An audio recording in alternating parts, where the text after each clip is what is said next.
My son-in-law publicly accused me of stealing the family heirlooms in front of my grandkids, screaming, "Thief!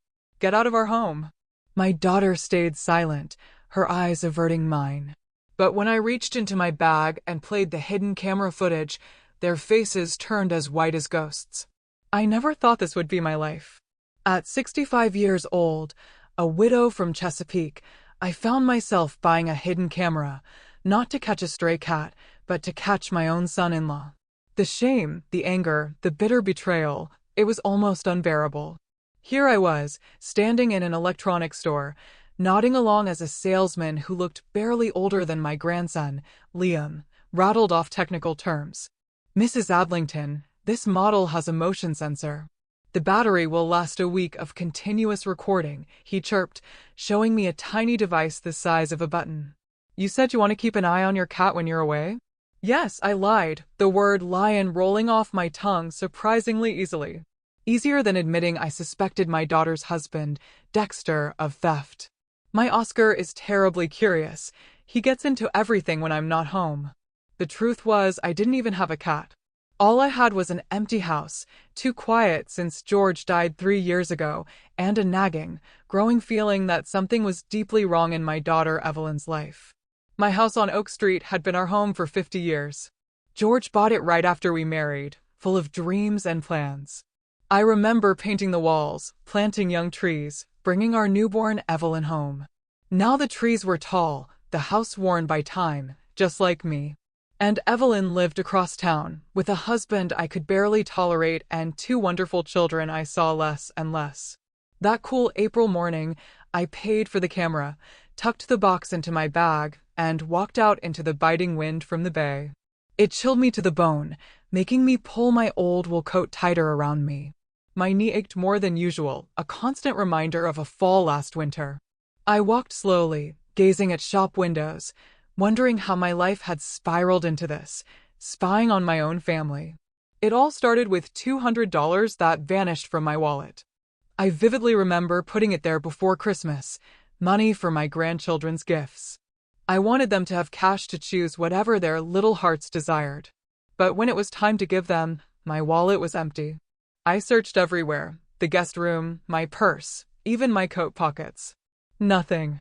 "You probably left it at home, Mom," Evelyn said, her gaze darting away from mine. "You've been forgetting things a lot lately." That wasn't true. Yes, I sometimes misplaced my glasses or keys, but I'd worked at a bank for 32 years. I was meticulous with money. "I'll give the kids their presents," Dexter interjected, pulling out his wallet with an ostentatious flourish. "Don't worry about it, Martha." There was always something condescending in his voice, as if I were a capricious child, not his wife's mother. Dexter Price, 42, a long-haul truck driver with perpetually tired eyes and a habit of shaking hands too firmly, as if to prove a point. I never understood what Evelyn saw in him, beyond his undeniable good looks. At the time, I bit my tongue. I wouldn't spoil Christmas for Liam, who was 10, and little Penny, just 8. They looked at me with wide, confused eyes, sensing the tension. They each received $20 from Dexter and thanked him uncertainly, clearly disappointed. Lying in the guest room that night, amidst the cheerful wallpaper Evelyn had chosen for her nursery, a terrifying thought whispered through my mind. What if Dexter took my money? It seemed absurd. Evelyn said he earned good money. Why would he steal from his elderly mother-in-law? But the seed of doubt had been sown, and since then, I started noticing other oddities. Evelyn, once so lively, now spoke quietly, often glancing at Dexter as if seeking approval. My phone calls went unanswered more and more. Invitations to visit became rare, always coinciding with Dexter being away, supposedly very sorry he couldn't be there. Then, during a visit in March, I discovered someone had been rummaging through my bag. My things were out of place, my wallet open. No money was missing that time, but the violation, it sent a shiver down my spine. "Coffee, Mom." Evelyn entered the living room without knocking, making me jump. She looked utterly exhausted, dark circles under her eyes. "Thank you, dear. Is everything all right?" "Of course," she replied, too quickly. "I just didn't get much sleep. Penny was coughing all night." I knew it was a lie. My room was next to the nursery, and I hadn't heard a single cough. But I didn't call her out. After that visit, Dexter began to watch me intently when he thought I wasn't looking. He'd ask questions about my house, if I kept anything valuable there, about George's insurance policy. "Grandma, do you have that old jewelry?" Penny asked one day, sitting on my lap. "Dad said you have some beautiful jewelry that belonged to my great-grandmother." I froze. My grandmother's jewelry was in my possession, not monetarily valuable, but priceless to me sentimentally. I'd never mentioned it to Dexter. "Dad said that?" I asked cautiously. "Yes. He told Mom you were probably hiding it and didn't want to share." Evelyn, who'd overheard, turned pale and snapped at her daughter. "Penny, go to your room." The look she gave me, a mixture of fear and shame, confirmed it. Something was horribly wrong in this house. I thought about it all the way home on the bus, watching the streets of Chesapeake blur past.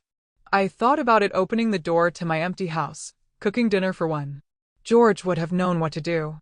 He always knew how to solve difficult situations. But George was gone. Now it was up to me. That evening, wrapped in a blanket in my armchair, I made a decision.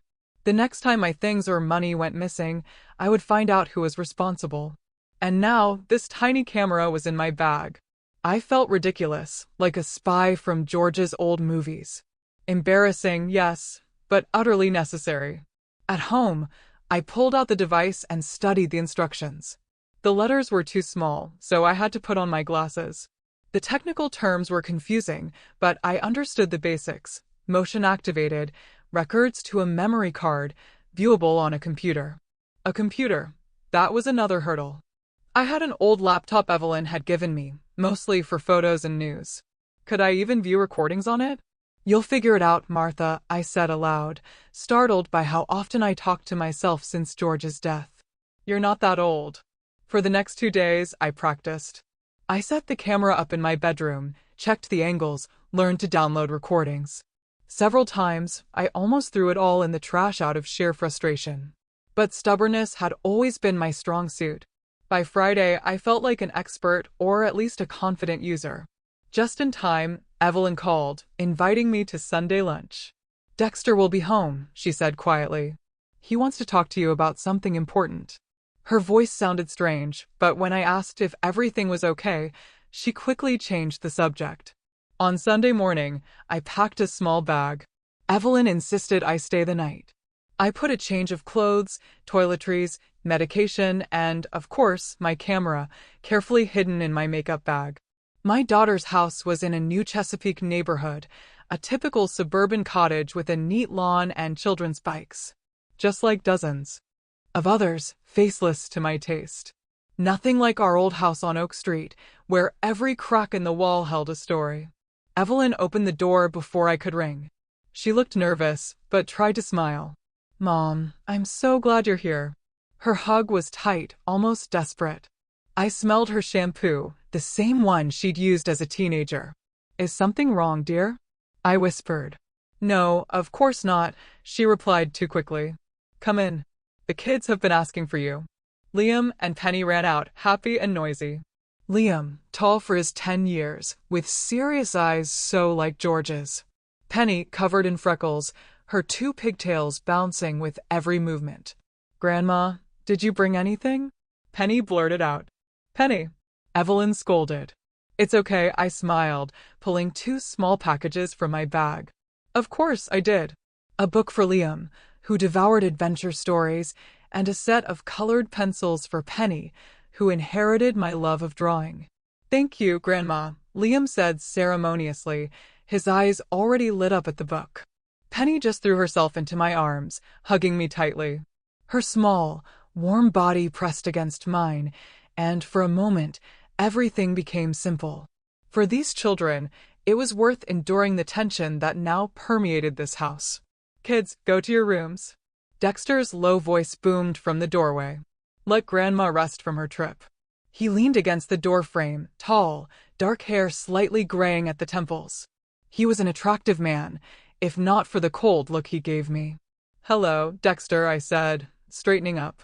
Years of working at the bank taught me to remain calm in front of unpleasant people. "Martha," he nodded, not moving. I hope the trip was okay. Fine, thank you. I'll take your things to the guest room, Evelyn interjected, grabbing my bag. You and Dexter talk while I do that. My heart hammered. The camera was in that bag, but refusing my daughter would arouse suspicion. Of course, dear. Thank you. Evelyn quickly left, leaving me alone with my son-in-law. If he finds out about the camera, come into the living room, Dexter said, motioning for me to follow. We really need to talk. I followed, wondering what he wanted. Money? The house? George's insurance? But the conversation turned out to be about something else entirely. When I finally made it to the guest room late that night, I was relieved to find the camera still safely tucked away. Carefully, trying not to make a sound, I set it up between the books on the shelf. The perfect angle to see the whole room, especially where I usually left my bag. Tomorrow, I would know the truth. The morning began with the smell of pancakes and children's laughter. I lay listening to the house waking up. Today was Liam's 11th birthday. 11 years ago, I held him in my arms for the first time, small, red, and screaming. George had tears in his eyes, though he denied it later. Something just got in my eye, Martha, he'd said, surreptitiously wiping his cheeks. Sunlight filtered through the curtains. The weather decided to give the birthday boy a present. I slowly sat up, feeling my joints ache. At 65, every morning your body reminds you of the years you've lived. I reached for my glasses and glanced at the bookshelf. It was still there, inconspicuous. Grandma, are you awake? The door flew open and Penny rushed in, already dressed in a frilly party dress. Mom said you should come have breakfast. Good morning, sunshine, I smiled. Tell Mom I'll be there in 10 minutes. And Dad said we're having guests tonight. Penny chattered. And a big cake. Liam will make a wish. He will, I nodded. Now let Grandma get dressed. When Penny ran off, I went to the window. The peaceful view of neat houses, trimmed lawns, and parked cars belied the truth. It was hard to believe that behind this facade of prosperity, something was happening in my daughter's house that made Evelyn look exhausted and Dexter more irritable than usual. Yesterday's conversation with him had been strange. I expected questions about money, but Dexter talked about work, a promised promotion, plans for a new car, as if he was trying to convince me, or himself, of his financial stability. Everything's going great, Martha, he'd repeated. Soon, we'll even be able to send the kids to private school. But something in his eyes didn't match his words. Anxiety? Fear? I couldn't quite put my finger on it. After getting dressed, I hid the memory card from the camera in a secret pocket in my purse. Better to keep it with me than leave it in the room. The kitchen greeted me with coffee aroma and lively bustle. Evelyn was at the stove. Liam was setting the table. Penny hung colorful garlands, standing on a chair. Happy birthday, dear, I hugged Liam, feeling him press against me for a moment before pulling away, already shy about showing affection. He was growing up. Thanks, Grandma, he muttered, returning to his task. Mom, coffee. Evelyn turned to me, and I saw it, a bruise under her eye, poorly concealed by makeup. My heart ached. I knew that look. Asterisk, don't look. Don't ask. Everything's fine. Asterisk, a look she'd learned over years with Dexter. I'd love to, dear. Can I help with anything? No, you're a guest, she replied too quickly. Just sit with the kids. We ate breakfast without Dexter. Evelyn said he went to a bakery across town for the cake. His absence eased the tension. The children talked louder. Evelyn even smiled a few times. Grandma, did you bring me a present? Liam asked when he finished his pancakes. Liam, Evelyn scolded. It's okay, I ruffled his hair. Of course I did, but let's wait until tonight when all the guests are here. The gift was actually still in my bag, a kit for building a radio-controlled model airplane. Liam was fascinated by technology, and I'd saved quite a bit from my modest pension to make him happy. After breakfast, the children ran off to get ready for the party. Evelyn and I were left alone. She washed dishes silently, avoiding my gaze. Eve, I said quietly, using her childhood nickname. What's going on? And don't tell me everything's fine. Her hands froze in the soapy water. For a moment, I thought she was about to cry, but Evelyn just sighed deeply. It's just stress, Mom. Lots of work at the hospital, the kids, the house. You know how it is. And the bruise under your eye? I pressed. That's from stress, too? She flinched as if struck. I bumped into the closet door. My own clumsiness. A lie so obvious it hurt. My daughter, who couldn't lie as a child, always blushing and stammering, now uttered these words with frightening ease. Evelyn, if you need help. The front door slammed, interrupting us. Heavy footsteps echoed in the hall, and Dexter appeared, holding a large cardboard box. The cake's here, he announced with feigned cheerfulness. Hi, Martha. Had breakfast yet? Yes, thank you, I replied, watching Evelyn instantly transform. She straightened her back, forced a smile, and fussed with the coffee pot. Honey, would you like some coffee or breakfast? Coffee, he said curtly, placing the box on the table. Black. I need to check the barbecue before tonight. The Bensons are coming at 5. I thought the party was at 4, Evelyn said uncertainly. I moved it. I have things to do, Dexter snapped. And tell the kids to keep it down. My head is splitting. He grabbed his mug and walked out to the backyard without looking at his wife or me. Evelyn's shoulders slumped as if all the air had been let out of her. He's just tired, she muttered. Though I hadn't asked. He works a lot. I didn't say anything. What could I say? That I could see how afraid she was of him? That I remembered how happy and confident she had been before him? That George would be turning in his grave, seeing his daughter treated this way? Instead, I just put my hand on her shoulder. I'll go see what the kids are doing. The day dragged on. The children tried to be quiet, playing board games in Liam's room. I joined them, listening to their whispers and muffled laughter. Evelyn prepared dinner while Dexter disappeared into the garage, then the yard, then locked himself in his study, talking on the phone too quietly for me to hear. At 3 o'clock, I went up to the guest room, pretending to rest before the guests arrived. In reality, I needed to check the camera. It was still in place, but the angle had changed slightly. Had someone moved the books? I quickly adjusted the device and returned to the children. By 5, guests began to arrive. The Bensons with their son, Liam's classmate, 2 of Evelyn's colleagues from the hospital with their husbands, Penny's elderly teacher, Miss Coleman, a distant relative of Dexter's. 12 adults, 5 children. The party moved to the backyard. Dexter grilled meat, playing the hospitable host. Evelyn bustled with snacks and drinks.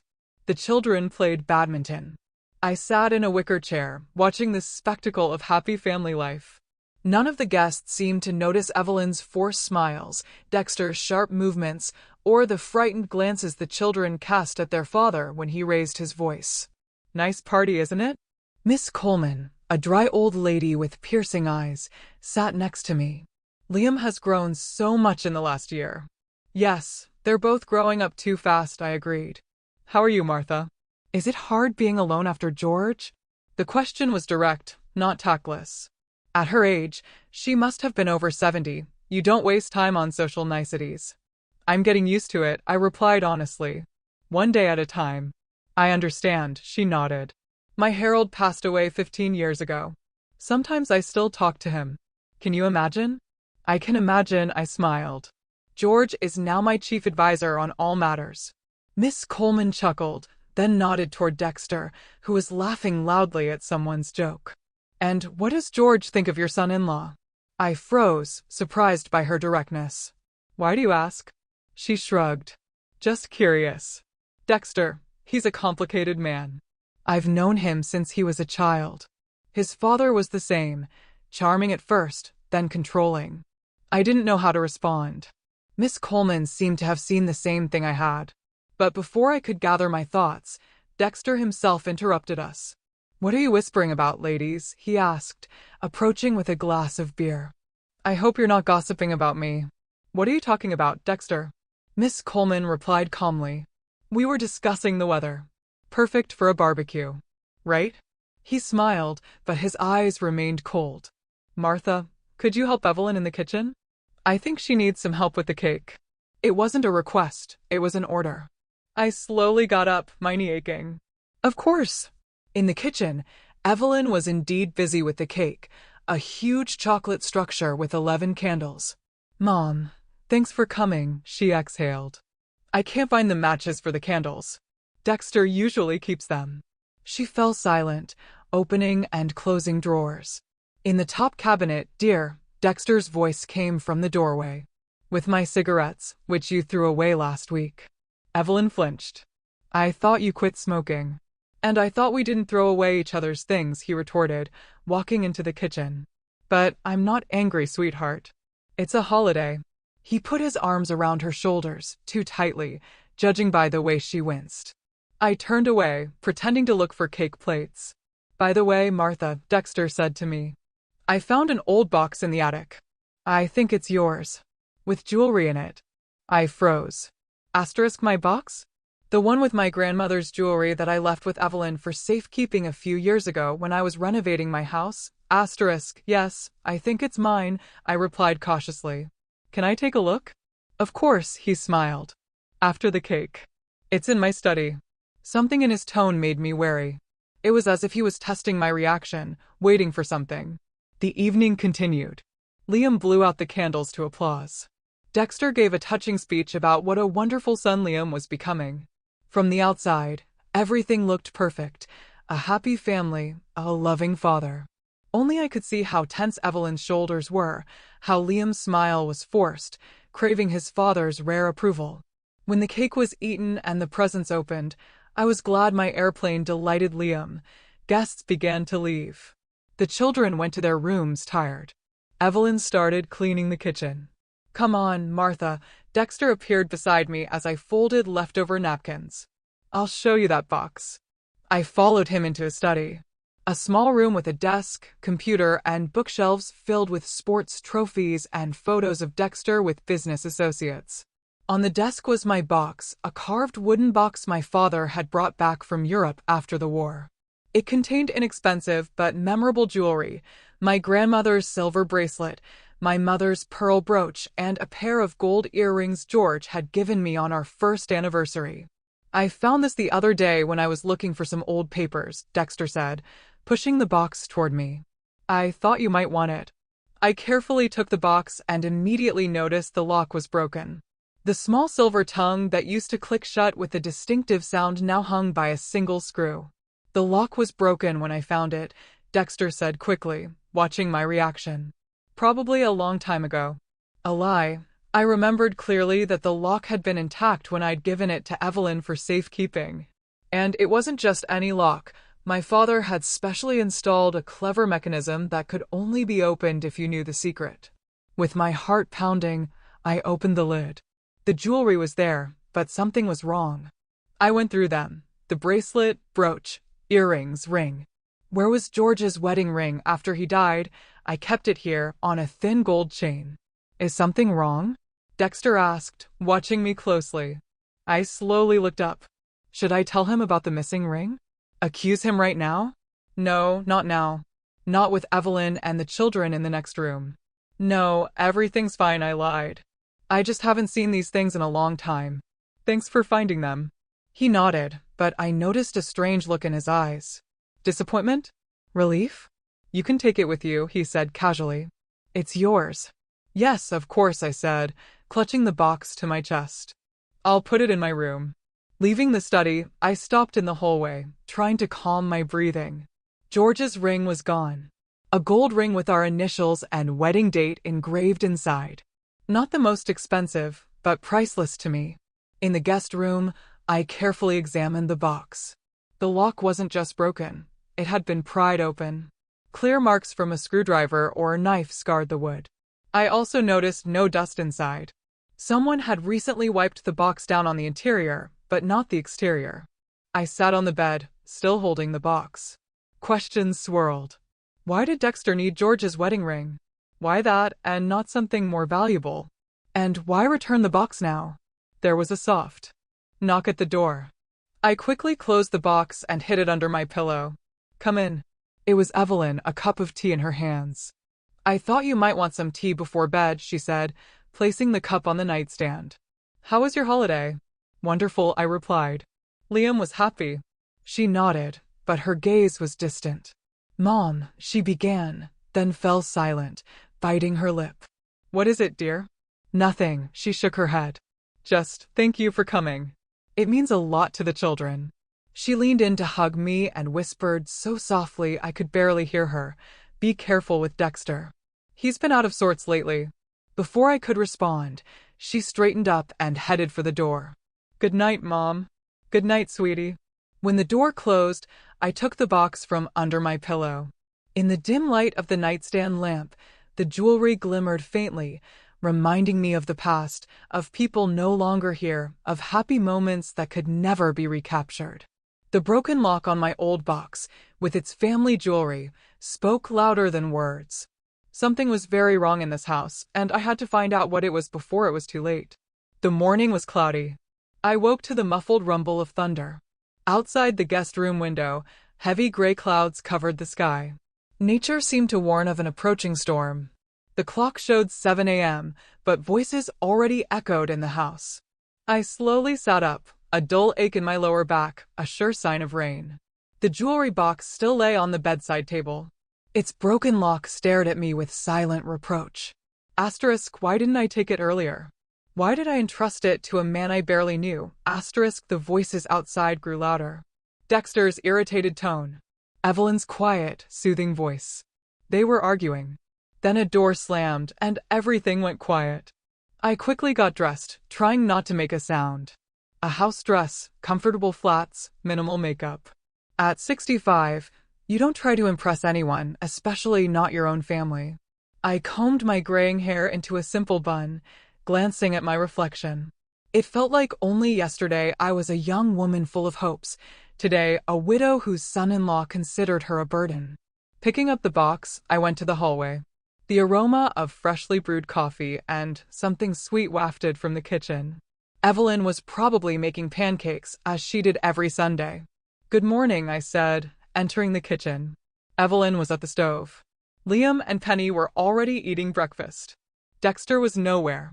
"Good morning, Mom," Evelyn replied without turning around, her voice tense. "Coffee?" "I'd love some," I said, putting the box on the kitchen table and sitting next to Penny, who immediately snuggled up. "Grandma, are you leaving today?" she asked. "Yes, sweetie.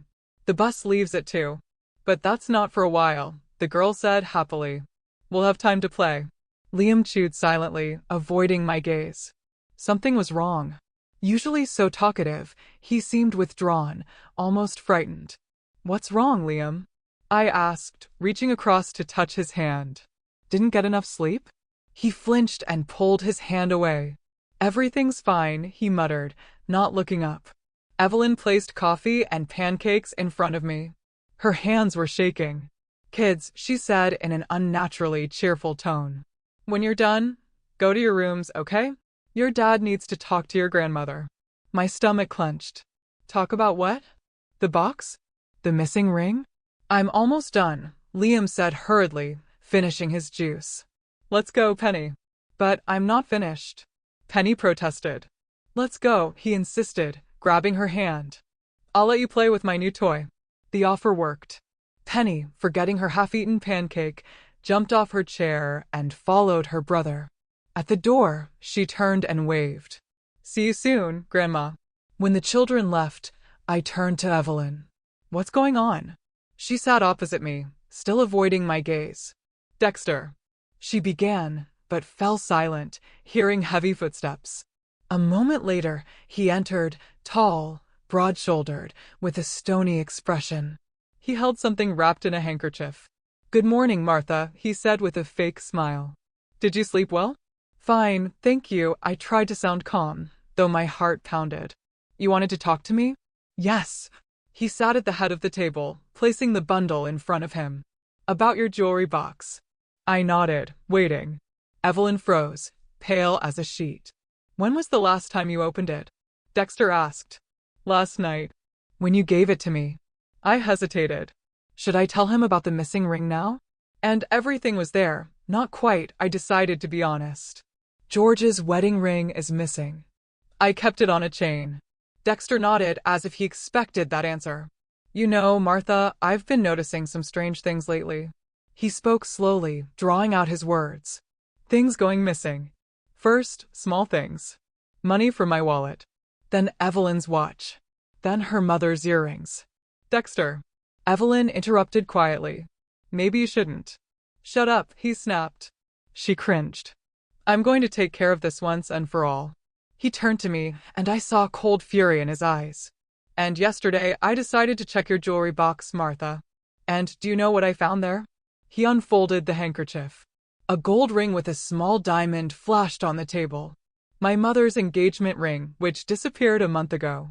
I stared, unable to believe my eyes. I had never seen it before. It's not mine, I said firmly. I never took your things, Dexter. Don't lie to me.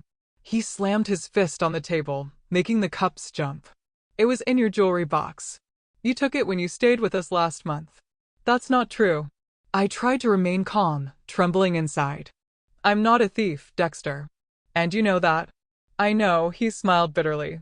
All I know is that ever since George died, you've been complaining about money. I know you're jealous of our house, of our life.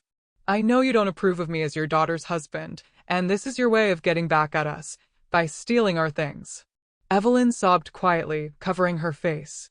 I looked at her, expecting her to stand up for me, to say a word in my defense, but she remained silent. Evelyn, I said, my voice shaking. You don't believe this, do you? She looked up with tear-filled eyes, but before she could say anything, a rustling sound came from the kitchen door. We all turned. Liam and Penny stood there frightened. Dad, Liam said uncertainly. What's going on? Dexter turned to the children, his face instantly changing. Anger gave way to feigned sadness.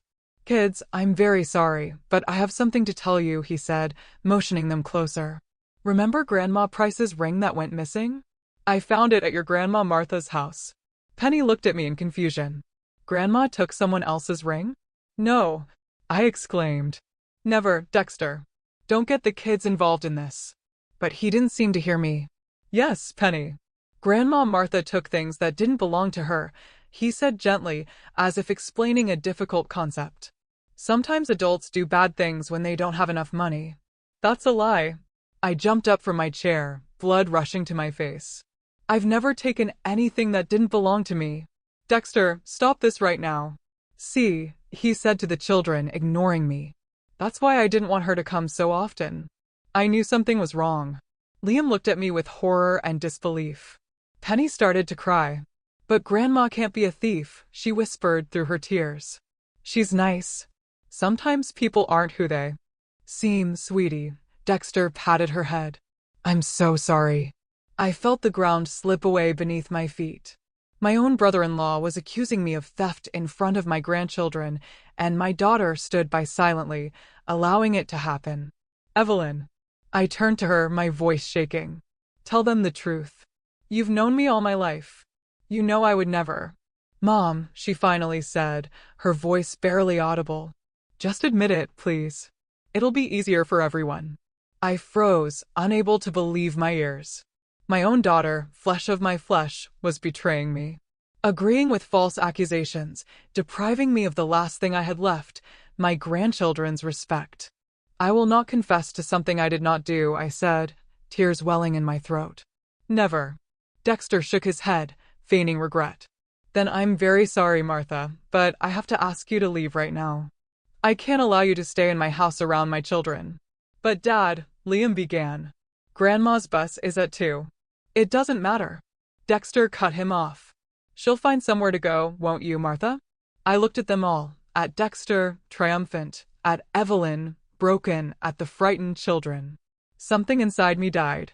Not just faith in family or hope for justice. It was a pain I hadn't felt even after George's death. I'm leaving, I said, standing up. But know this, I never took what wasn't mine. Never. I headed for the door, but stopped, turning back to the box on the table. This is mine, I said, taking it and pressing it tightly to my chest. And I'll prove my innocence. Dexter smiled. Sure, Martha. Good luck with that. I walked past the children, trying not to look into their eyes, full of tears and confusion. I went up to the guest room and quickly gathered my things. The camera was still on the bookshelf, inconspicuous, but hopefully capturing everything that had happened in the room while I was away. Coming downstairs with my bag, I saw Evelyn in the hallway alone. Dexter had taken the children to the living room. "Mom," she whispered, "I don't believe you're a thief." "But Dexter, he's so convincing."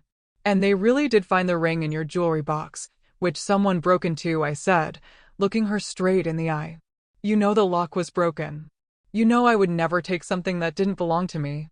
"I know," she lowered her gaze. "But I can't do anything.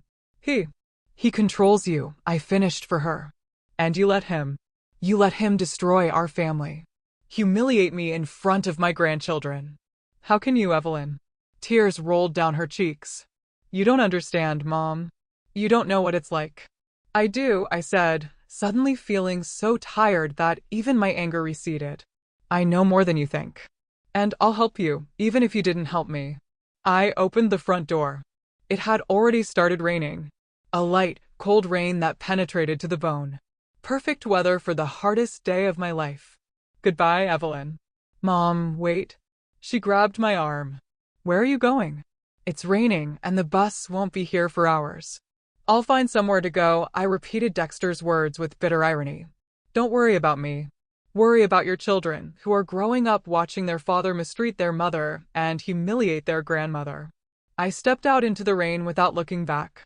My bag weighed heavily on my shoulder, and the box hidden inside seemed impossibly heavy. But the heaviest thing of all was my heart, broken by the betrayal of those closest to me.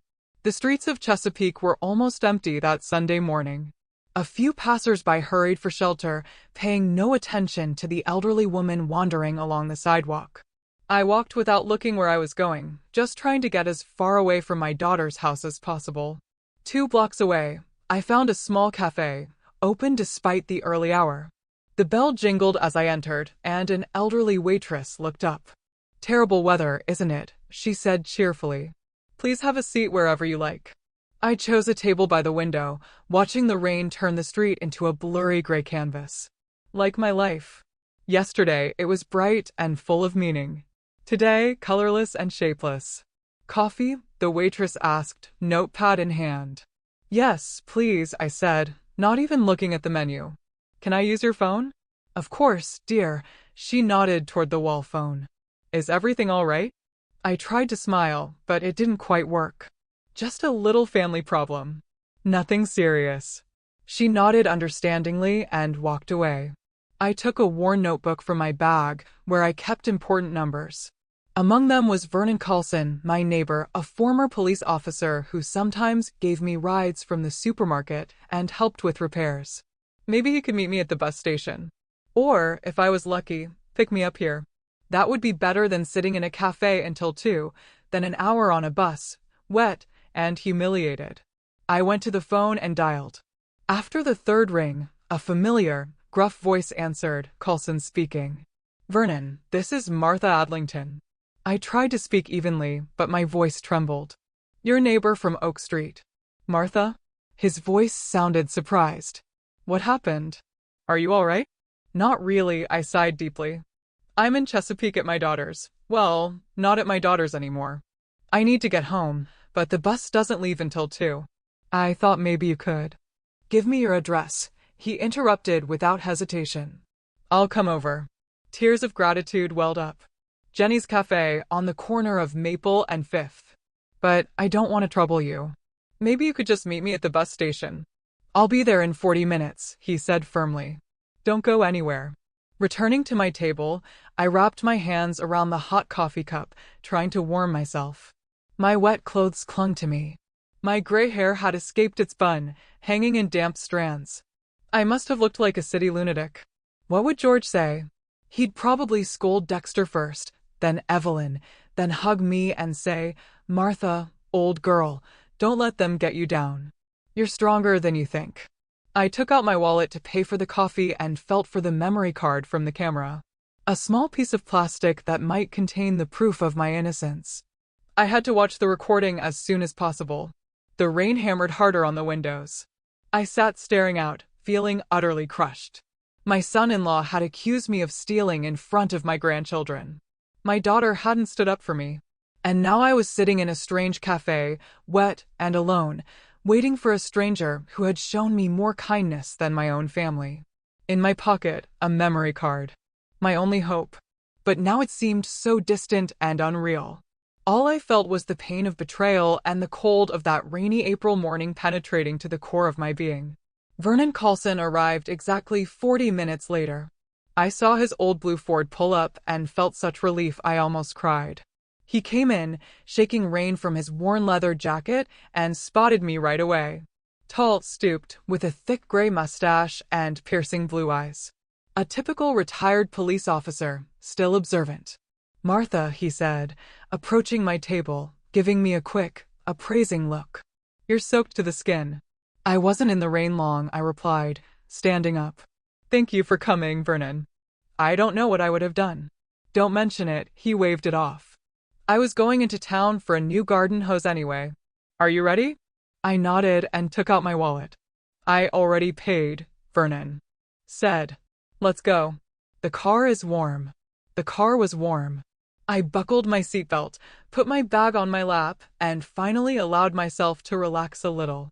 We drove onto Chesapeake's main street, heading out of town. "So," Vernon said, eyes on the road, "what happened with your daughter?"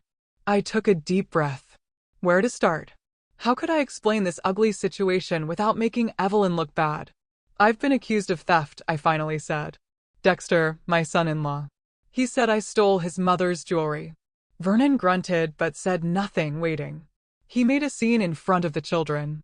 He said he found his mother's ring in my jewelry box, but I've never seen that ring before. My voice trembled. And Evelyn, she didn't say a word. She just stood there letting him accuse me in front of her grandchildren. "I see," Vernon nodded. "An unpleasant situation. What are you going to do?" I clutched my bag tighter. "I have proof. At least, I hope I do." Vernon glanced at me, raising an eyebrow. "Proof?" "I installed a camera in the guest room," I admitted, feeling a strange relief at finally telling someone.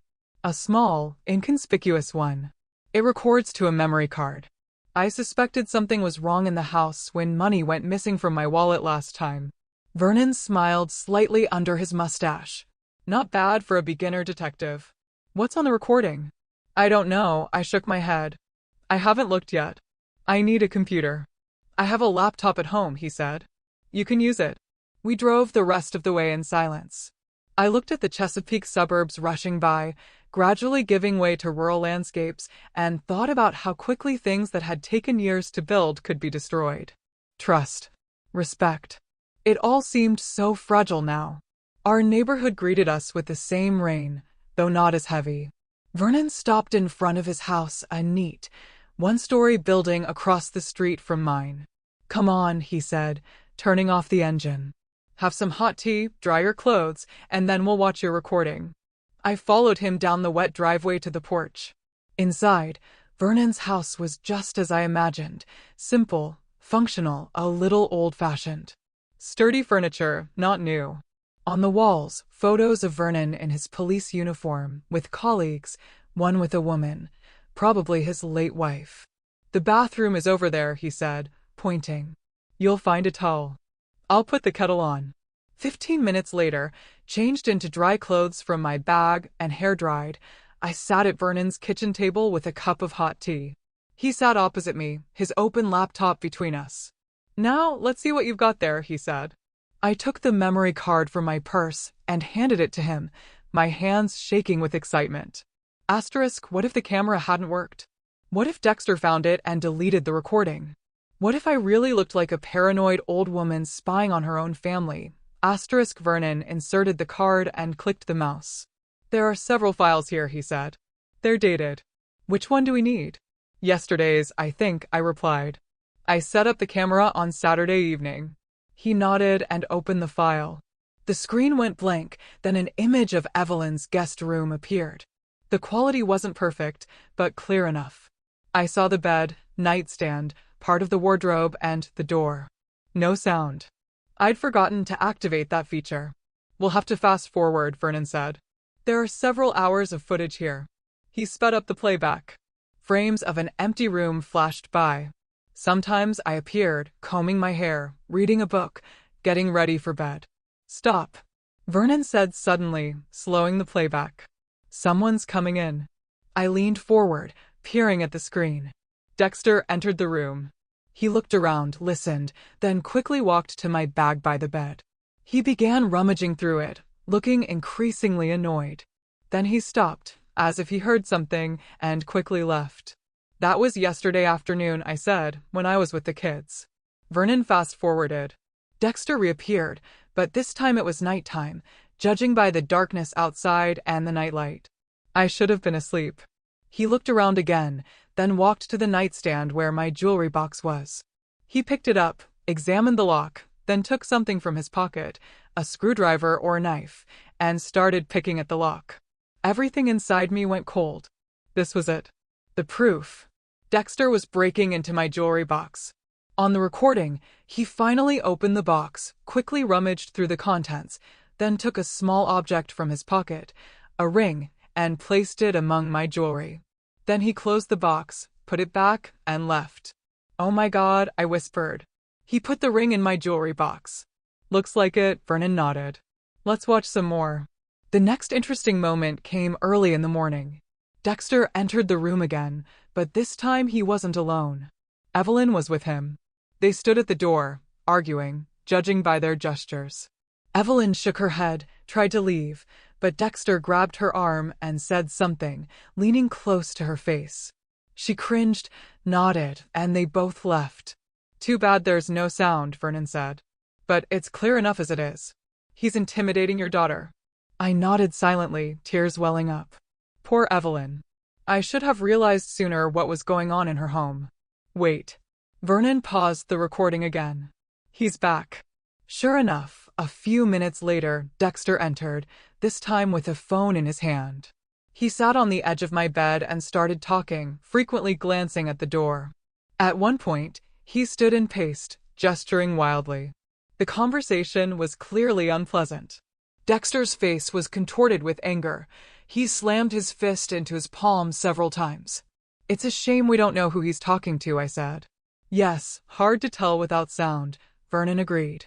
"But it looks like he's talking to a creditor." These gestures, he pointed to the screen where Dexter was making a counting motion, usually mean a discussion about debt. I remembered my son-in-law's strange behavior, his nervousness, his boasts about finances. "Do you think he has money problems?" "Quite possibly," Vernon shrugged. "And judging by his behavior, serious ones." We continued watching. Dexter finished his call, sat for a few more minutes with his head in his hands, then abruptly stood and left, slamming the door. That's where the recording ended. I leaned back stunned. "Now it's clear what happened," Vernon said, closing the file. "Your son-in-law is in debt because of gambling. He needs money urgently, so he decided to get rid of you by accusing you of theft. Maybe he was counting on insurance money from the jewelry, or just wanted to divert suspicion from himself. But why involve the children?" I still couldn't understand his cruelty. "Why humiliate me in front of them?" "To convince everyone of your guilt," Vernon explained. "Children are sincere. If they didn't believe you were capable of theft, they might have defended you or asked uncomfortable questions. Dexter needed to turn them against you." I remembered my grandchildren's faces, frightened, confused, their eyes filled with tears. Dexter had taken away not only their grandmother, but also their belief that those closest to them were always honest and kind. "What am I supposed to do now, Vernon?" I asked, feeling utterly lost. "I have the recording." "But who would believe an old woman accusing her son-in-law of forgery?" Vernon stroked his mustache thoughtfully. "The police are unlikely to get involved in a family dispute without clear evidence of violence," he said. "But the recording is a good start. We need more information about Dexter's debts. Who does he owe? How much? How serious are his problems?" "I don't know," I shook my head. "Evelyn never mentioned financial difficulties. On the contrary, Dexter always boasted about how well they were doing." "Typical of gamblers," Vernon snorted, maintaining the appearance of prosperity until the very end. "And your daughter's note confirms that he's threatening her and the children." "That's serious." I reread Evelyn's note. "I'm afraid for them." What exactly did she mean?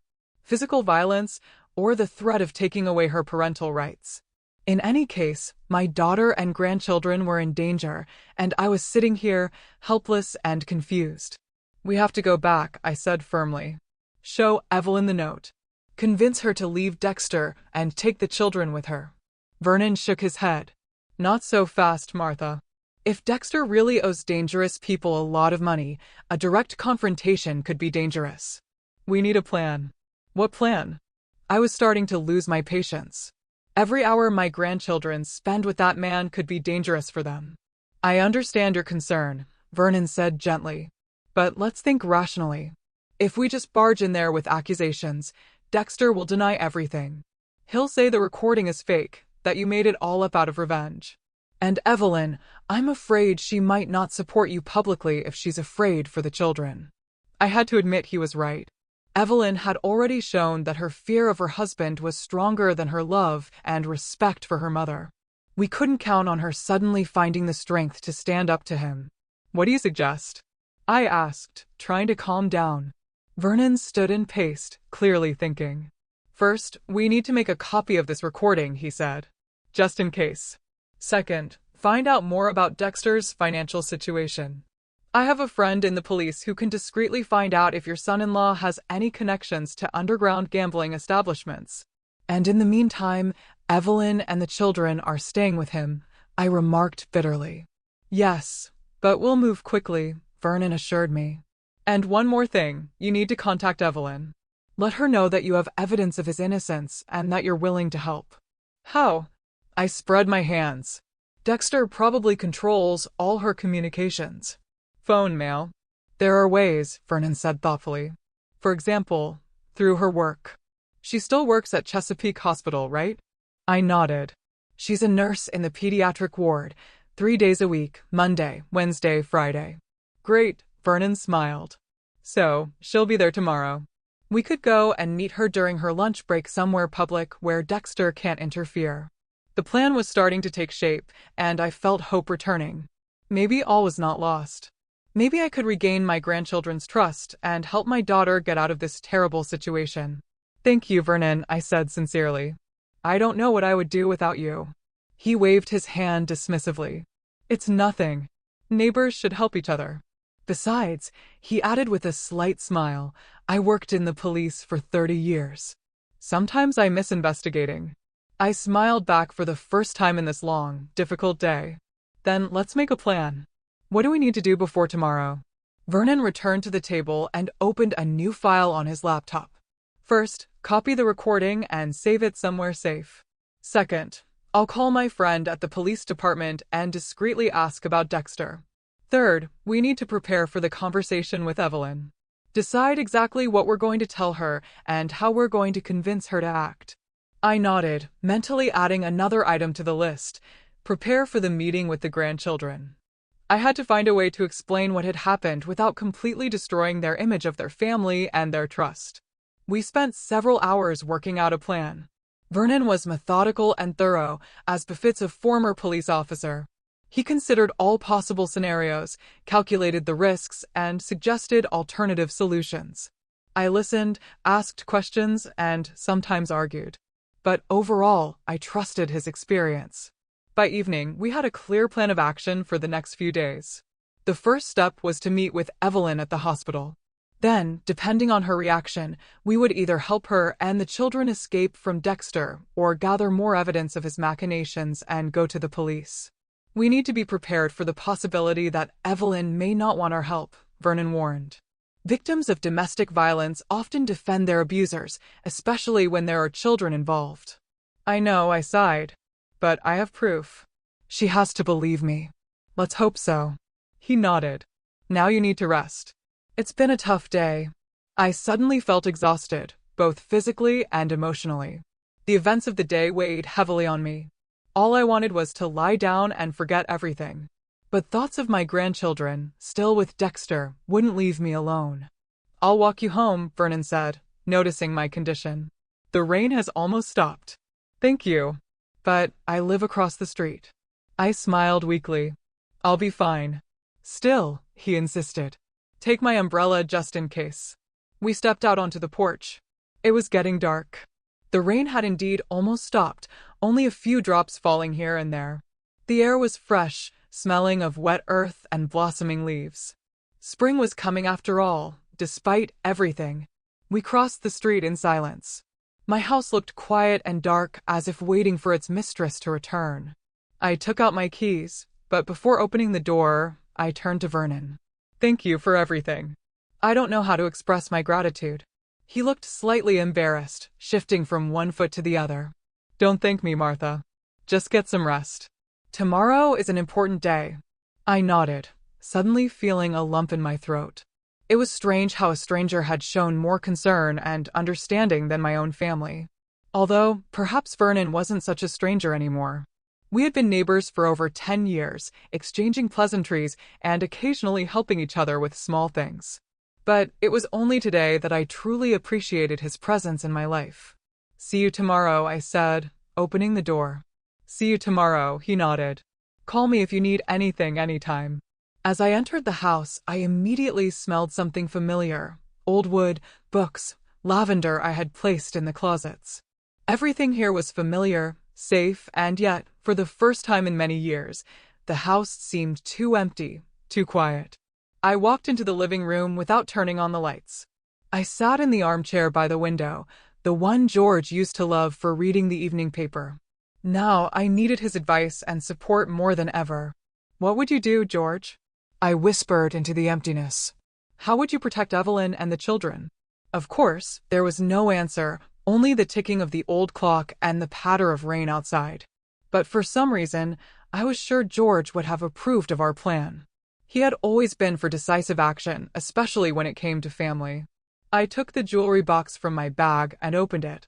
I sorted through the familiar items: my grandmother's silver bracelet, my mother's pearl brooch, earrings from George, and a ring that didn't belong to me, planted by Dexter. It looked out of place among my modest treasures. Too new, too shiny, probably bought recently, specifically for this setup. Tomorrow, I'll see Evelyn. I'll show her the recording. I'll explain that I'm ready to help, that she's not alone. I'll urge her to get the children and get away from Dexter before it's too late. And if she refuses, well, then I'll have to go to Plan B, gather more evidence against Dexter, and go to the police. I couldn't let him ruin my daughter's life and my grandchildren's lives. With these thoughts, I finally made my way to bed, utterly exhausted. Tomorrow would be a new day, a day when I would start fighting for my family. Monday morning dawned sunny, as if nature had decided to make up for yesterday's rain. I woke early, before 6, with a heavy heart but steely determination. Today, everything had to change. After showering and getting dressed, I chose my clothes more carefully than usual: a dark blue dress with a jacket, a little makeup, and the pearl earrings George had given me. I wanted to look composed and confident, not the broken old woman they had seen yesterday. At 8 o'clock, the doorbell rang. Vernon, punctual as always, stood on the doorstep in his usual leather jacket, but today he wore a tie, giving him a particularly formal appearance. Good morning, Martha, he nodded. Are you ready? As ready as I can be, I replied, picking up my bag containing my laptop, notes, and the documents we'd gathered. The drive to Chesapeake took about 40 minutes. We rode in silence, each lost in thought. I looked at the passing scenery and reflected on how my life had changed in just 2 days. On Saturday, I was an elderly widow visiting her daughter and grandchildren. Today, I was driving to rescue them from the man they called husband and father. Did you manage to contact your friend in the police? I asked, breaking the silence. Vernon nodded, keeping his eyes on the road. Yes, I called him last night. Dexter Price is well known in certain circles. He owes money to several underground casinos and a local loan shark named Radcliffe. My friend doesn't know the exact amount, but it appears to be several tens of thousands of dollars. I gasped. The amount seemed astronomical. How could he? They have children, a mortgage. Gambling addiction defies logic, Vernon replied grimly. People lose everything: their homes, their families, their jobs, and still keep gambling, hoping for a big win that will fix everything. We pulled up to Chesapeake City Hospital, an imposing glass and concrete building. Vernon parked in the visitor lot. It's 9:30, he said, checking his watch. If I understand correctly, the nurse's lunch break starts at noon. Yes, I nodded. Evelyn usually eats in the cafeteria on the first floor. She only has 30 minutes, so we need to be concise. Okay. Vernon thought for a moment. Then here's the plan. First, you go alone. Find Evelyn and ask her if she can spare some time during her lunch break. If she agrees, great. If not, or if she seems scared, I'll come over and introduce myself. An official appearance sometimes helps. I agreed. Vernon did look impressive, with his gray mustache and piercing gaze, especially today with his tie and police veteran badge on his lapel. The wait was agonizing. We sat in the hospital lobby, reviewing notes and discussing our strategy. Finally, the clock struck 11:45, and I headed for the elevators to the pediatric ward. The hospital corridors bustled with doctors, nurses, patients, visitors. I walked, trying to look confident, though inside I was a bundle of nerves. What if Evelyn refused to talk to me? What if Dexter had already turned her completely against me? The pediatric ward greeted me with bright drawings and children's laughter from the playroom. I approached the nurse's station where a young nurse was writing in a logbook. "Excuse me, I'm looking for Evelyn Price," I said. "Is she on duty today?" The nurse looked up and smiled. "Yes, she's in the treatment room. She should be free soon. Are you her mother?" She looked me over surprisingly. "You look like her."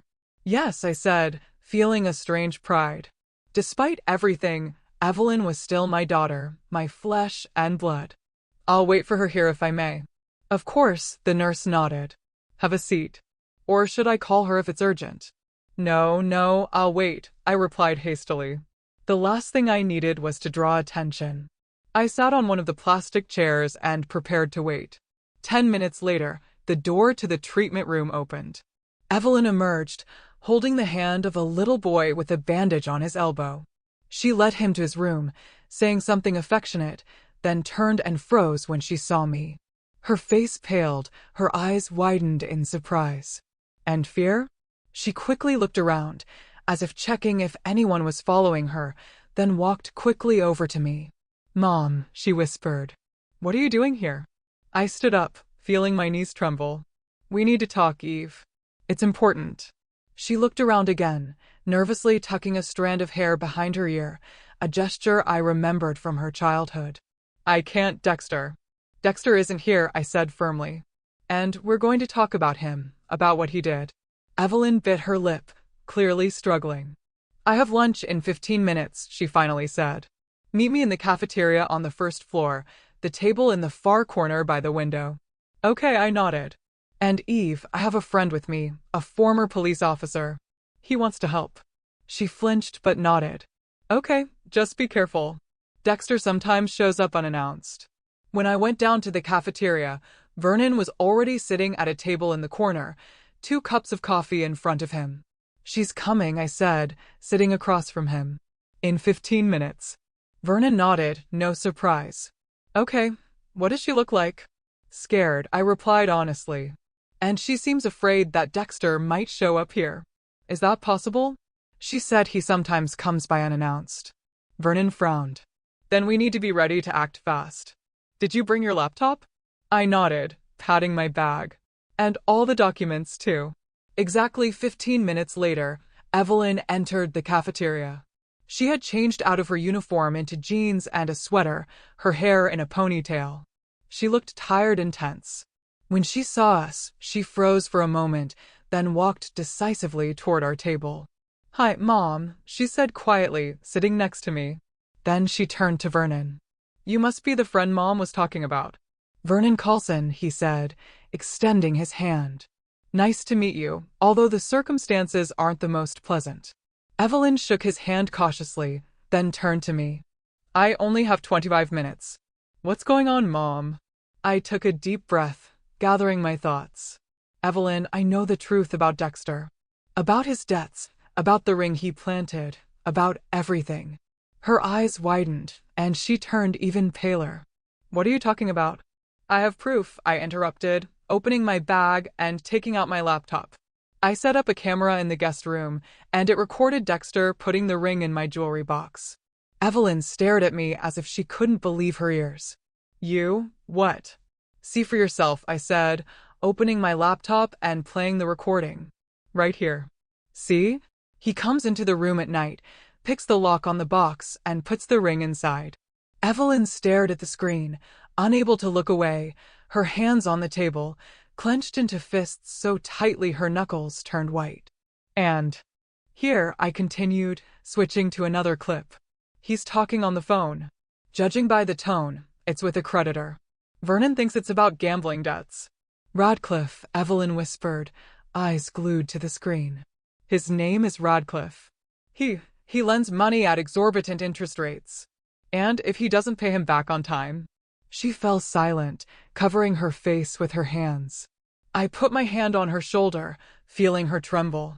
Eve, sweetheart, why didn't you tell me? I could have helped. How? She asked bitterly, lowering her hands, tears glistening. By giving him your savings, selling the house? That wouldn't solve the problem. Dexter would just lose that money too. He can't stop. What about your note? I took out the folded piece of paper I'd found in the book. You wrote that he threatened to take the children away. Is that true? Evelyn nodded, wiping away tears. He says that if I leave or seek help, he'll prove that I'm a bad mother, that I work too much and don't pay enough attention to the children, that he'll fight for full custody and won't let me see them. Those are empty threats, Vernon interjected. The court takes many factors into account, including financial stability. And your husband, from what I understand, has serious debts and a gambling addiction. No judge would give the children to a father with such problems. Evelyn looked at him, hopefully. Are you sure? Absolutely. Vernon nodded. I have friends in the Chesapeake Police Department. They confirmed that your husband is known in certain circles. Debt, gambling, possibly even embezzlement at work. He's not the kind of man a court would trust with children. Evelyn began to cry again, but now it seemed to be out of relief. I was so afraid, she whispered, so scared of losing Liam and Penny. They're all I have. You have me, I said quietly, squeezing her hand. And I'll never let Dexter take your children away from you. Never. We sat in silence for several minutes. Evelyn tried to collect her thoughts, and I gave her time. Finally, she straightened up, looking at me with new determination. What should I do, Mom? Where should I go? I don't have money for a lawyer or a new place to live. Don't worry about that, I said. I have savings, and my house is big enough for all of you. The most important thing right now is to get the kids and get away from Dexter. But how? He'll be home from work at 6. The kids are at school until 3. Vernon stroked his mustache thoughtfully.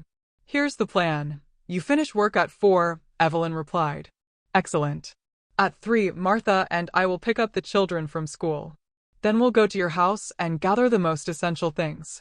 At 4, we'll meet you here, and we'll all go to Martha's house together. What if Dexter comes back early? Evelyn asked anxiously. That's unlikely, Vernon said. But even if he does, we have proof of his shady dealings. And I'm a former police officer. Trust me, he'll think twice before causing any trouble. Evelyn looked uncertain, but nodded. All right, I agree. But we need to act quickly. Dexter has an app on his phone that tracks my movements. If I don't go home after work, he might suspect something's wrong. Then leave your phone here in the locker, Vernon suggested. Or with a colleague you trust. Tell them you forgot to charge it and borrow another one for emergencies. That's fine, Evelyn nodded. I have a friend, Sarah. She'll help. Great. I felt a warm glow of hope spread through me. Then it's settled. We'll pick up the kids at 3, then go to your place to get your things, and meet here at 4. Evelyn suddenly squeezed my hand. Mom, I feel so guilty. What happened yesterday? I should have stood up for you. I should have told the kids the truth. I'm such a coward. No, sweetie. I stroked her cheek like I used to when she was little. You're not a coward. You're a mother who fears for her children. I understand that. And I don't hold it against you. Evelyn clung to my hand, closing her eyes. Thank you, she whispered. I don't deserve a mother like you. You do, I said firmly. And you deserve even more. Now go to work. I'll meet you at 4. She nodded, stood up, hugged me tightly for a moment, then quickly left the cafeteria, wiping her eyes. She's strong, Vernon remarked when we were alone. She'll be fine. Of course she will, I nodded. She's my daughter. The next few hours were spent in tense anticipation. Vernon and I discussed the plan's details and prepared documents we might need if Dexter went to the police. At 2:30, we drove to Chesapeake Elementary, where Liam and Penny attended. A typical one-story building with bright walls and a playground. We parked nearby and waited. At 3, the bell rang, and children began to file out, talking loudly and laughing. I was the first to spot Liam and Penny, walking hand in hand, backpacks on their backs. Liam serious and focused, Penny bouncing along. At the sight of my grandchildren, my heart ached with tenderness and pain. How would they react after yesterday? I got out of the car and waved. Liam noticed me first and stopped, holding his sister back. A whole range of emotions flashed across his face: surprise, embarrassment, uncertainty. Grandma. Penny spotted me and broke free from her brother, running toward me. Grandma, you're back. She hugged my legs, pressing herself against me. I bent down and hugged her back, tears welling up. Of course, I'm back, sweetheart, I said. I promised I'd prove my innocence. Remember? Liam approached more slowly, still unsure. Dad said you weren't coming back, he said quietly. He said you. I know what he said, I replied gently. But it's not true, Liam. And I have proof. Do you want to see it? He nodded, still not looking me in the eyes. Then get in the car, I said, pointing to Vernon's vehicle. I'll explain everything on the way. Where are we going? Penny asked, still holding my hand. Does Dad know? We're going to your house to get your things, I replied honestly. And then to mine. You'll be staying with me for a while. And no, Dad doesn't know yet. But Mom agrees. We just spoke to her. Liam frowned, clearly confused, but obediently got into the car. Vernon introduced himself, trying to look as friendly as possible, which wasn't easy with his stern appearance. On the way to Evelyn's house, I showed the children some excerpts from the recording, only the parts where Dexter put the ring in the box. I decided they were too young to know about their father's debts and threats to their mother. See, I said when the recording ended. Dad put the ring in my box and then accused me of stealing it. But why? Penny asked, puzzled. Dad said stealing is wrong. Why did he do it himself? Sometimes adults do the wrong thing, I replied cautiously. Especially when they have problems. What kind of problems? Asked Liam, who seemed to understand more than he was saying. Adult problems, I replied evasively. The important thing is that I've never taken anything that didn't belong to me. And I'll never lie to you. I promise. We pulled up to Evelyn's house. It looked the same as always, a neat cottage with a trimmed lawn. It was hard to believe such terrible secrets were hidden behind this facade of prosperity. Do you have a key? Vernon asked, stopping the car. I shook my head. No, but the kids should have one. I have one, Liam confirmed, taking a key on a lanyard from his backpack. Mom gives it to me when we come home from school before her. We entered the house. Everything looked normal, clean, tidy. No trace of yesterday's drama. Okay, kids, I said firmly. We need to gather your things. Just the essentials: clothes, school supplies, favorite toys. Everything should fit in one suitcase per person. They nodded and ran to their rooms. I followed, helping them choose. Vernon went to Evelyn's bedroom to gather her things. We decided it would be quicker. Half an hour later, we had 3 suitcases. One for Liam, one for Penny, one for Evelyn. I added a few family photos, some documents from Evelyn's desk, and her laptop. It might contain important information. All done, Vernon said, loading the suitcases. Now we have to get to the hospital by 4 o'clock. We were just about to leave when a familiar black pickup truck pulled into the driveway. My heart sank. Dexter, he was back early. It's Dad, Penny exclaimed, looking out the window. Vernon made a split-second decision. Kids, get in the car, quick, he commanded. Martha, you too. I'll talk to him. No, I said firmly. I have to be here. This is my family. Vernon wanted to argue, but seeing the look on my face, he just nodded. All right, but you kids get in the car. Liam and Penny, frightened and confused, obediently got into the car. Vernon and I stepped onto the porch just as Dexter climbed out of his truck. When he saw us, he froze, then his face contorted with rage. What the hell are you doing here? He barked, heading toward us. I told you yesterday, get out of my house. This is my daughter's house, I replied calmly, though I trembled inside. And her children's. And I came to pick them up. Dexter laughed, an unpleasant, evil sound. Take them? Where? They're my family. Mine. He took another step toward the porch, but Vernon stepped forward. Mr. Price, he said in a formal tone. I'm Vernon Coulson, a former police officer. We have evidence of your slander against Mrs. Adlington, as well as information about your debts to Radcliffe and several underground casinos. I suggest you step aside and let us leave peacefully. Dexter paled at the mention of Radcliffe's name. Who the hell are you, and how do you know? That's not important, Vernon interrupted. What's important is that your wife and children are leaving temporarily until you sort out your problems. Evelyn. Dexter looked around. Where is she? What did you tell her? The truth, I replied. About how you planted the ring in my jewelry box. About how you threatened to take the children away if she left you. About your debts. Nonsense, he spat, but his voice trembled. You have no proof. I do, I said, taking my laptop from my bag and opening it. The camera in the guest room. The recording of you breaking into my jewelry box and planting the ring. The recording of your conversation with the creditor. It's all there, Dexter.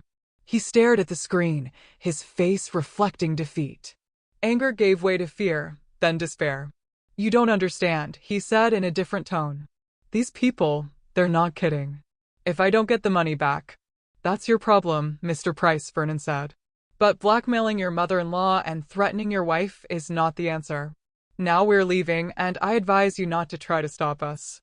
Dexter stood with his shoulders slumped, looking at us, then at the car where the children were sitting. For a moment, I even felt sorry for him. A broken man who had lost everything because of his own weakness. Can I at least say goodbye to the kids? He asked quietly. I glanced at Vernon. He nodded slightly. No drama, I warned. And in our presence. Dexter nodded and slowly walked toward the car. Liam rolled down the window, looking at his father warily. Hi, champ, Dexter said, trying to smile. Hi, princess, he added, noticing Penny in the back seat. Dad, we're going to Grandma's, Penny said. Are you coming too?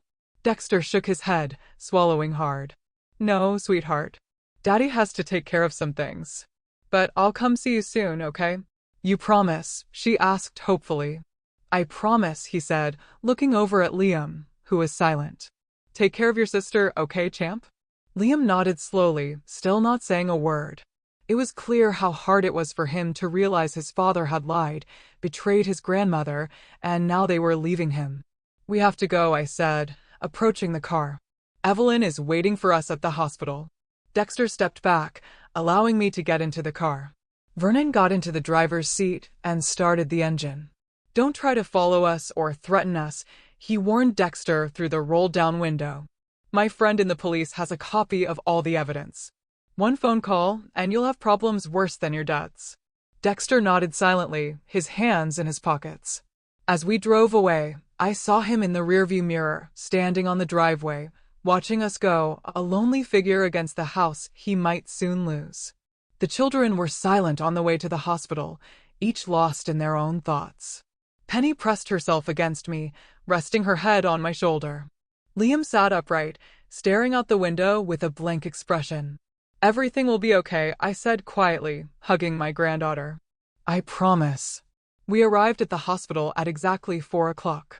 Evelyn was already waiting for us at the entrance, shifting nervously. When she saw the car, she ran over and got into the back seat, hugging the children. My little ones, she whispered, kissing them one by one. Are you okay? Yes, Mom, Liam replied. We packed our things and we saw Dad. Evelyn froze. Dad? Was he home? He came back just as we were leaving, I explained. But everything's fine. We showed him the recording, and he didn't interfere. Evelyn breathed a sigh of relief. Thank God. I was so scared. It's all over, Vernon said as he pulled out of the parking lot. Now let's go home to Martha. We'll discuss what to do next there. The drive to my house took about 40 minutes. The whole time, Evelyn held on to the children as if afraid they would disappear. They told her about school, what they had brought, their plans for the evening. The usual children's chatter, which now sounded especially precious. My old house on Oak Street greeted us with the setting sun gilding the windows. How strange. Just yesterday, I had returned here alone, crushed and humiliated. Today, I had brought my family here, my daughter and grandchildren, who were about to start a new life. Welcome, I said, opening the door. Make yourselves comfortable. The children entered first, looking around curiously. They had been here before, but not often and never stayed long. Liam, your room will be upstairs, first door on the right, I said. It was your mother's room when she was little. And you, Penny, will sleep in the room next door. It's my sewing room now, but we'll fix it up quickly. And me? Evelyn asked, carrying in a suitcase. The guest room is downstairs, I replied. There's a comfortable sofa bed. If you want, we can look for an apartment closer to your work. No, she shook her head. We'll stay here for now if you don't mind. The children need stability, and so do I. Vernon carried in the remaining suitcases and stopped at the door. I think I'll go, he said. You need time to be together, to settle in. Stay for dinner, I offered. It's the least I can do to thank you. He hesitated, but Evelyn backed up the invitation. Please, Mr. Coulson. We couldn't have done it without you. All right, he agreed. But just dinner. The evening passed in a strange but cozy atmosphere. Evelyn and I prepared dinner while the children explored the house, finding old toys and books from their mother's childhood. Vernon sat in the living room, taking phone calls from time to time. He was contacting his friends in the police to make sure Dexter wasn't taking any action against us. Over dinner, a simple but hearty roast, salad, apple pie, we talked about the future, how Liam and Penny would continue going to the same school for now. Evelyn would drive them on her way to work, finding a good lawyer for the divorce and custody agreement. How I could help with the down payment if Evelyn decided to buy her own place. Mom, I can't accept this money, Evelyn objected when the children had gone to play and we were left at the table with our tea. You can and you will, I said firmly. This isn't a gift. It's an investment in your future, in my grandchildren's future. Vernon, who had been listening, nodded. Your mother is right, Evelyn. Besides, I think you should go to court, not only for a divorce, but also for compensation. If Dexter really lost the family money, you're entitled to compensation.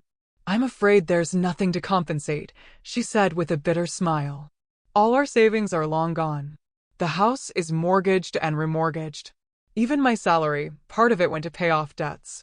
Nevertheless, said Vernon, you need a good lawyer. I have a friend who specializes in cases like this. I can put you in touch with him. Thank you, Evelyn said sincerely. For everything.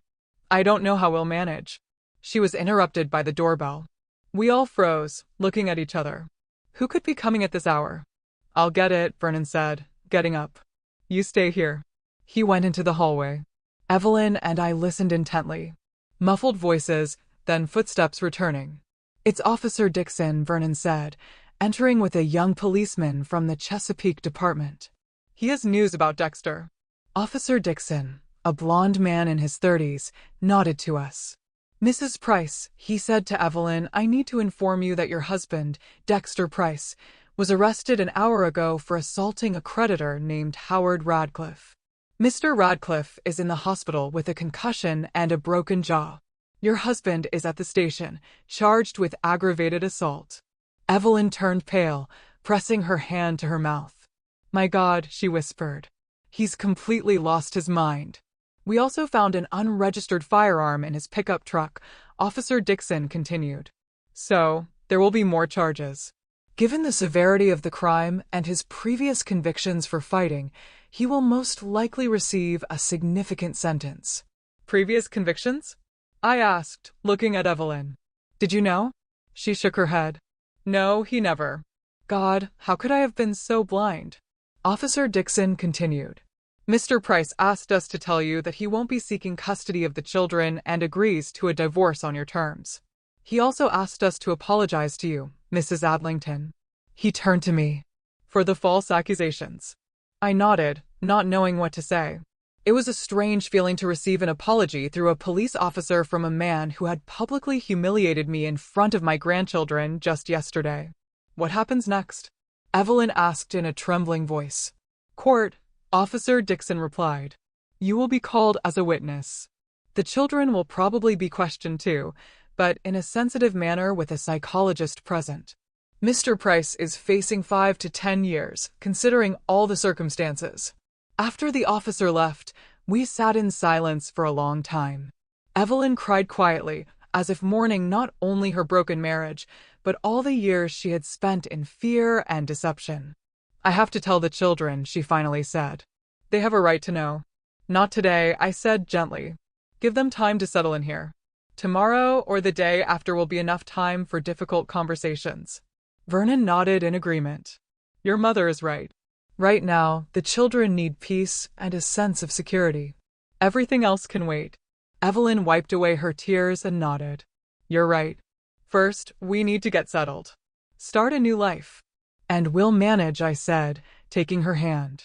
Together. Vernon left around 10 o'clock, promising to stop by tomorrow to help with the paperwork and contact a lawyer. Evelyn and I put the children to bed, read them a story. Penny insisted on this ritual, and finally sat together in the living room. Mom, Evelyn said quietly, looking at me with pain and remorse. I'll never be able to make up for what I did, the way I betrayed you yesterday. You've already made up for it, I replied, sitting next to her on the sofa. By finding the strength to leave, by protecting the children, by choosing the truth, even though it was scary. I should have done it sooner, she shook her head. Before he accused you, before he started threatening you, before he lost all our savings. Don't beat yourself up, I said, hugging her shoulders. What's done is done. What matters is that we're together now, and no matter what happens, it will always be that way. Evelyn clung to me like she did when she was a child, afraid of a thunderstorm or a scary dream. Promise? I promise. I kissed her on the top of her head. Now go to sleep. Tomorrow is the start of a new life. When everyone had gone to bed, I sat in the living room for a long time, looking at the family photos on the walls. George, young and smiling, with little Evelyn in his arms. Evelyn in her prom dress. Me with newborn Liam in the maternity ward. Penny on her first bike. My family. No matter what, she was with me again. And even though there were many difficulties ahead, court, divorce, rebuilding my children's trust, we would get through it together. In the bedroom, getting ready for bed, I glanced one last time at the jewelry box on the dresser, the small wooden box that had unwittingly caused all these events. Inside was still the ring Dexter had slipped into it, a silent witness to his desperation and meanness. Tomorrow, I would give it to the police as evidence. But today I was just grateful that the truth had prevailed, that my daughter and grandchildren were back with me, for the fact that, even at 65, it is possible to start a new chapter in life. With these thoughts, I went to bed, feeling at peace for the first time in a long time. Penny was snoring quietly behind the wall. And in the room opposite, Liam was probably reading under the covers with a flashlight, his favorite pastime.